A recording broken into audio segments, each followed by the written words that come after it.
Today, the panelists, they are going to highlight different subjects on peace, what is next, and how is it going to be sustainable. We are going to hear first from Dr. Hamdan from my left here. He is a researcher, human rights advocate, and prize winner, writer, deputy rector of Yemeni Center for Studies and Research in Yemen. He is going to speak about what is the fundamental principles for realistic peace. And of course, we are going to hear from the panelists, and later on you will have opportunity to ask questions, comment after their inter dialogue speak. I will give the floor to Dr. Hamdan to highlight his paper. Please go ahead. As we all know, it's been now almost 5 years since the Yemeni conflict began. And despite few peace talks and ceasefires, the war continues, resulting in the worst humanitarian crisis in the world, according to various UN reports, with no sign actually that the situation is improving. A new approach, therefore, is actually needed to solve this conflict.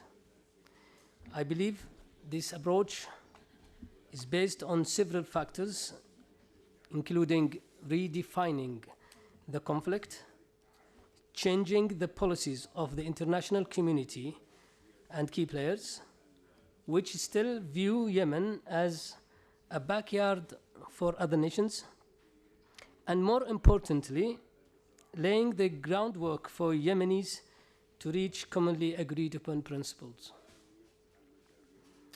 Today I will focus on the last point, highlighting some of the fundamental principles which I believe must be agreed by all parties, whether they are directly or indirectly involved in the conflict. That's if we really are serious about ending the ongoing cycle of violence, eventually ending the war, and ensuring that there will be an achievable and sustainable peace in Yemen. Otherwise, all efforts and endeavors by the international community and key players in the West or in the region to attain peace in Yemen will be in vain, and we will continue talking about peace for a long time without anything really happening. And before I speak about these unifying principles, let me explain why Yemenis need to agree on and commit themselves to such principles.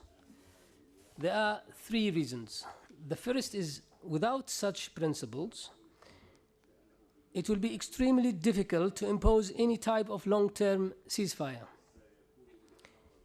An example is what we have recently seen is the international pressure to halt the advance of the legitimate government forces in Hodeidah last November and reach a ceasefire as a result of the Stockholm Agreement signed in December. All this did not actually stop the military clashes. Rather, it encouraged a new wave of military confrontations initiated by Houthis in several regions, for example, Hajjah, Dala' and Ib. This was in addition to the ongoing fighting intensifying on other fronts, such as Taz and Al-Bayda. Second, without such principles, any possible long-term ceasefire or cessation of hostilities won't necessarily mean an end to the war. Previous wars in the modern history of Yemen, whether prior to or following the 1962 revolution, tell us this. Third, ending the war without addressing the conflict's roots and causes and taking practical steps to mitigate them will only allow the cycle of conflict to erupt again.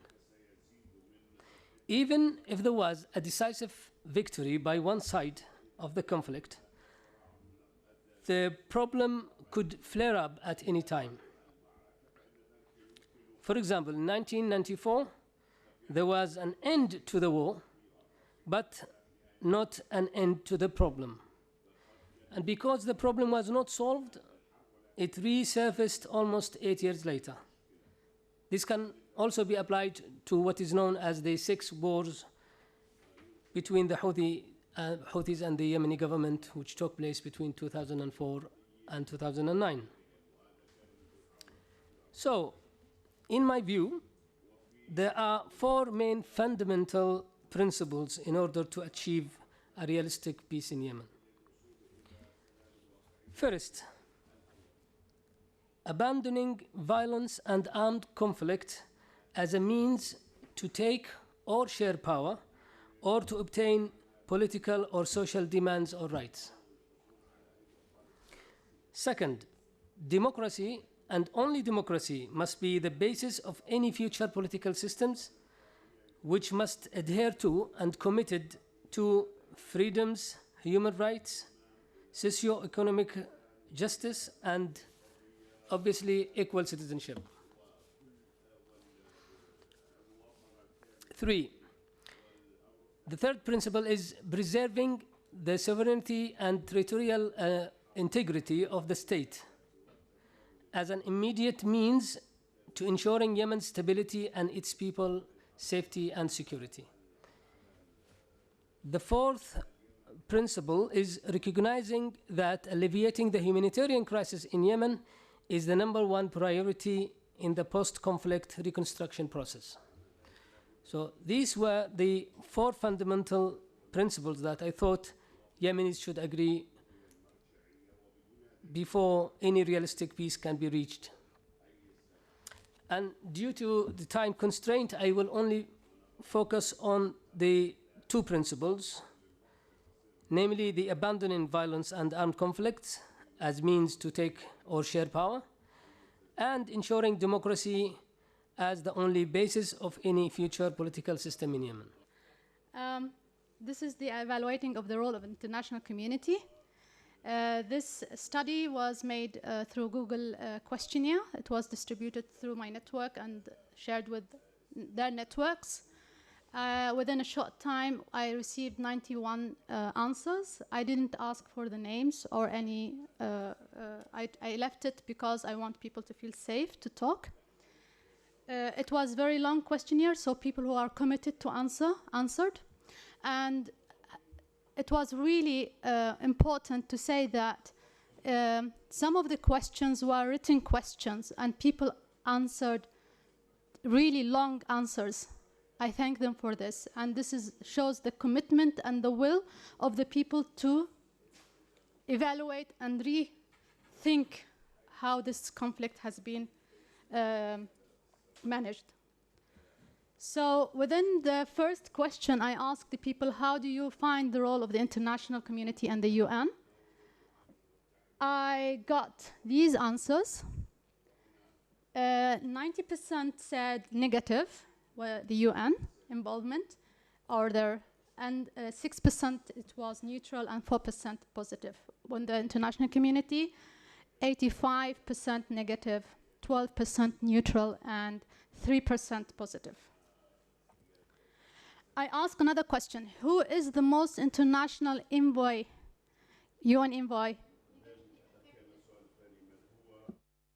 negatively affected the Yemeni file? The answers: Martin Griffiths was #1, 53%, Jamal bin Omar, 41%, and Ismail Wuld Sheikh was 6%. These questions have also some clarification answers, but because of the short of the time of the presentation, I'm gonna just give the statistics today. So the second question I asked, what are the imbalances that the United Nations is playing today in the political file in Yemen, or played? I received 91 answers. I tried to summarize and categorize these answers in different categories. And here are the people answers. There is no real commitment to the three terms of references of the conflict, nor the international resolutions. Though they are aware of the supremacy beliefs of the Houthis, no condemned by the UN to this ideology. Not responding to the street and the will of the street. The pulse of the street is very important, the pulse of the Yemeni people.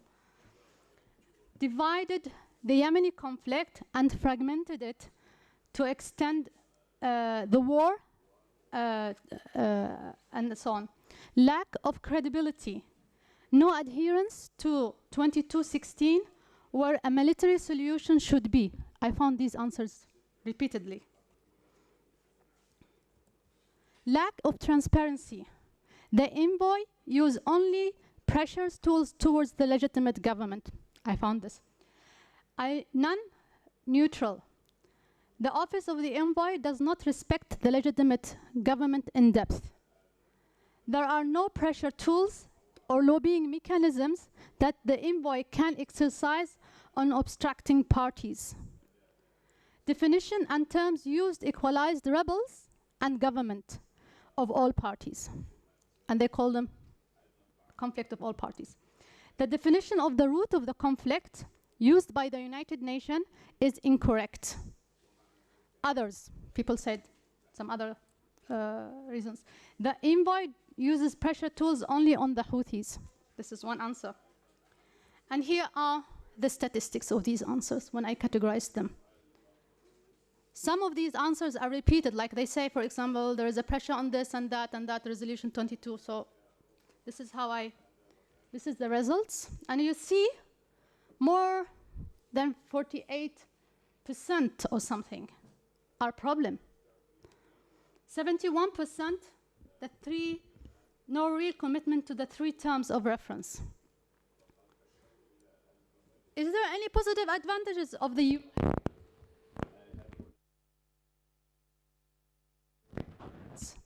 Unfortunately, they say no positive advantages, 47.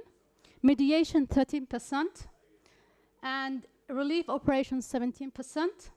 Resolution 2216 with halt of implementation, 6%. Sabotaging, 16%. Then I asked, who are the countries involved in the conflict? The US and the UK got the same percentage, 39%. Iran and Saudi Arabia, same, 18%.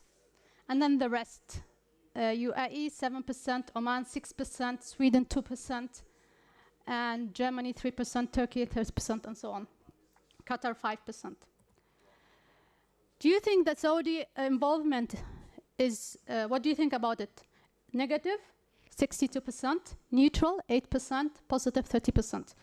And there are also clarifications, but because of this short time, I cannot talk about what they said about these clarifications. What about the UAE involvement? Negative, 87%, positive, 11%, and neutral, 2%. So, I ask about the Swedish, because I'm Swedish citizen also, Yemeni Swedish.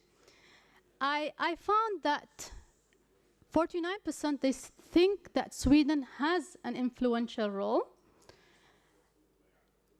But unfortunately, it was negative. It was affecting negatively the conflict. Maybe they said 30% and no 21%. So I asked, what are the building blocks for peace with all these imbalances that's happening? And I got these answers. Strengthening the legitimate government, 18%. They said only strengthening the legitimate government. Transparently expose the supremacy ideology, 8%. Firmly put pressure to any party obstructing the peace, 18%. But the majority said all of above. So they think all of these are the building blocks for building peace. So this is the political file, and it was the most intensive file. And the clarifications are also, I will move into the role of the international community when it comes to the economy. What I asked the people, what is the main reason of poverty and famine in Yemen? Siege and war was 33%, no salaries 20%, 21, government corruption 16%, the looting relief by the Houthis was 16%, corruption within international organizations 12%, all above 1%. And then I ask because when the deteriorating of the currency is also one of the major reasons as economist. So I ask what is the major factor for the collapse of the currency? I got 56% as the siege and war and the halt of the oil exports. And the second thing was the Houthi currency manipulated by the Houthis manipulating and speculation of the currency, 25%. Government corruption and poor performance of the central bank was 4%, and corruption with the international organization was about 3%. What are the second major important factor of the collapse of the currency? They said 37% said that it's the Houthi manipulating of the currency and speculating of the currency. Government corruption was also there, 21%. Poor performance of the central bank, 20%, and so on. I don't want to repeat the history of other terrorist groups. You know it. The unspoken part of this statement is this. Terrorism is a label for groups who target American interests.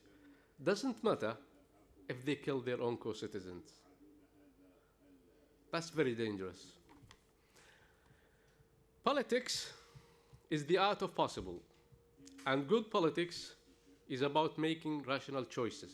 Therefore, my advice to those concerned with the situation in Yemen is do not choose the unworkable. Do not choose the unworkable. And do not sacrifice the possible. The only possible route to reach lasting peace and create the right political, the lasting peace and create the political environment for a sustainable development, yes, we realize finally it would be through bringing Yemenis back to around the negotiating table. But that must be based on a very clear and firm principles. First, ending the military coup by implementing the Security Council resolutions and rebuilding the Yemeni state based on the outcomes of the Yemeni national dialogue. Yes, we do understand that there are issues with the performance of the legitimate government. Some are understandable, some could have been avoided, and some need to be condemned. The same could be said about the Arabic Alliance, in particular their responsibility for civilian casualties during the ongoing war. Second, rejecting any form of discrimination or racism, including any claims to power based on divine rights and superstitions. This is not a matter of political correctness, but rather it's a matter of finding the correct path to lasting peace. And such path does not exist within the realm of political religious zealotry. We can all at least agree that racism and claims to power based on divine rights were the mothers of many atrocities throughout the history. As for the neighboring region, Yemen cannot be left behind again. Unstable Yemen would create a dangerous vacuum and a recruiting ground for terrorist groups including Al-Qaeda, ISIS, and of course the new arrivals in the market, Houthis, who represent just another side of the same coin. New approach to regional security needs to be adopted. This approach should be based on true regional economic integration that includes Yemen, an approach where economic development forms the foundation for the regional strategic security. For the international community, standards in dealing with illegal militant groups using violence to achieve political ends, in other words, terrorism, should be one for all. Double standards undermine the credibility of international agents, encourage and give recruiting grounds to other terrorist groups on the waiting. In summary, what I have described might seem to be idealistic. However, sometimes the difficult path is the only way to achieve a real and lasting peace. Thank you. Thank you for being with us in this club. And in your behalf, I present my thanks to the Swiss Press Club and to our brother translator. He's there. And thank you very much for everyone. And I close the session. Thank you.